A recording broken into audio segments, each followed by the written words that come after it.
Okay, yeah. 1 second. I'm so going to be doing this now. They're really nice though. I've never had that before. I love that they're gluten free. Which ones did you have? She had The the pink sour ones, beans. the sour beans. But they're all gluten free. Can I try sour bean? Get in there. Tiki, Yeah. you can do whatever the fuck you want. You know you can.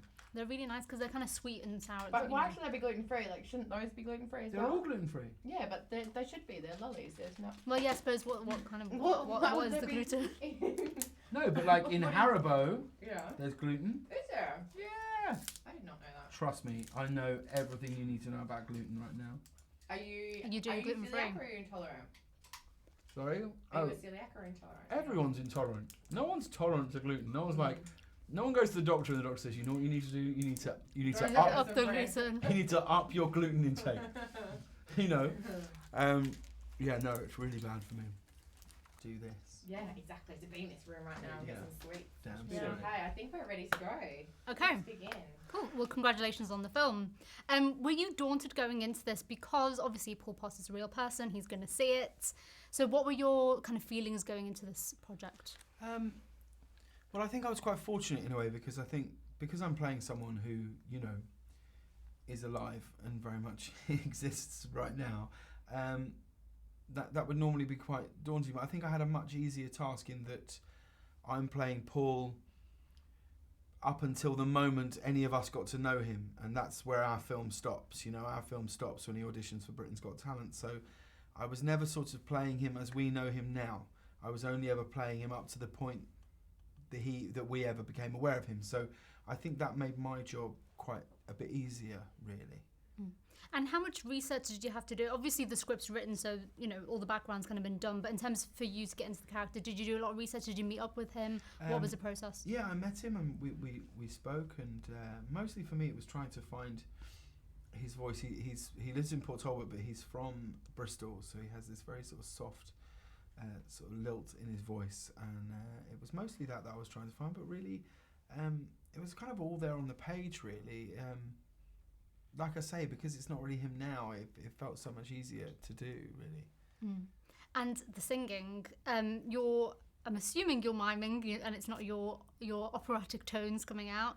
So how did you find that experience of kind of having to kind of make it look realistic, like you were actually singing? Well, at first, when we started work on the film, I said, well, look, I think I'd be able to do this. I think I could do the singing. And they said, oh, okay, great. And so I went and had a lot of singing lessons. I was working in New York at the time. I went to see this brilliant singing teacher, and we ran through all these, we did these lessons. And then I'd had about 10 lessons, and people came to hear me sing and went, yeah, no, that's good. We're not going to have you sing in the film.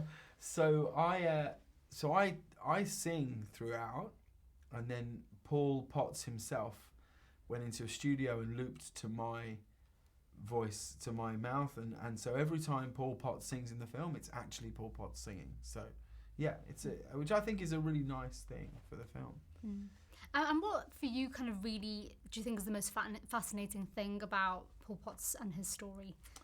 Well, the thing is, I think the best thing about the film is that it isn't a film about a boy who wins Britain's Got Talent. The film is about a boy from an industrial steel town in Wales who dreams of one day being an opera singer in a town where no one even listens to opera, let alone wants to be an opera singer, you know? And so I sort of, I almost don't really feel like it's, you know, it's that different to so many movies, in that it's only the very end is the moment when, in my head, he kind of becomes the Paul Potts that we all know about. You know, there's the formula that the film follows. It really could be, it could be Rocky, or it could be Billy Elliot, or do you know what I mean? It's just an underdog story of a boy who just has a dream and refuses to give up on it.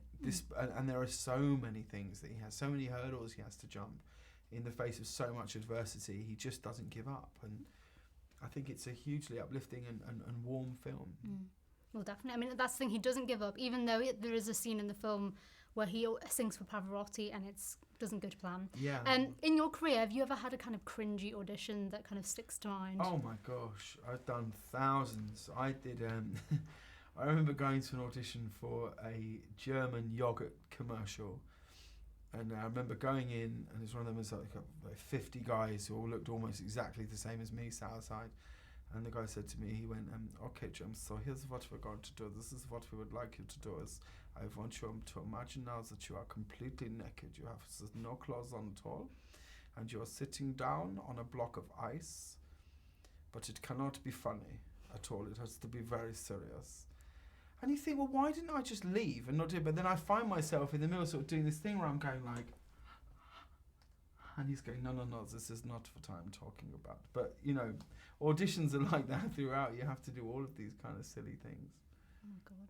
And finally, very quickly, have you ever kind of, in the film, Pavarotti doesn't really kind of believe in him. Have you ever had kind of that feeling where someone said you're not going to make it, and then obviously now you can look back and say, screw you, I did? I don't know if it ever happened to me quite as brutally as it happened to Paul in that moment of the film that you're talking about. You know, that was particularly cutting. No, I mean, of course, there are always people that think you can't do something, and you know, who's to say that they're wrong just because you are doing it? You know, it's I've never really thought too much about trying to prove people wrong as opposed to just trying to make myself happy. Great, thank you. I'm out of time, unfortunately. pleasure. Thank you so much, and Bless thanks you. for the sweets.